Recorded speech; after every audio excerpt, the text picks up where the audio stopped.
నేను డాక్టర్ నిమ్మల రామానాయుడు అనే నేను శాసనం ద్వారా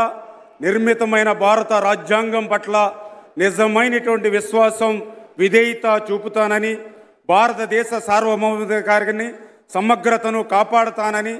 ఆంధ్రప్రదేశ్ రాష్ట్ర మంత్రిగా నా కర్తవ్యాలను శ్రద్ధతో అంతఃకరణ శుద్ధితో నిర్వహిస్తానని,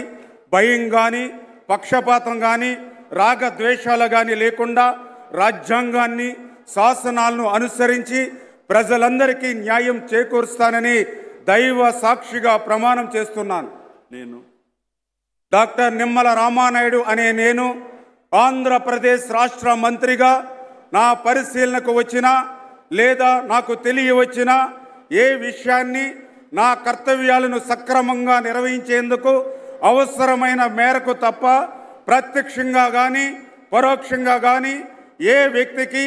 లేదా వ్యక్తులకు తెలియపరచనని లేదా వెల్లడించనని దైవ సాక్షిగా ప్రమాణం చేస్తున్నాను.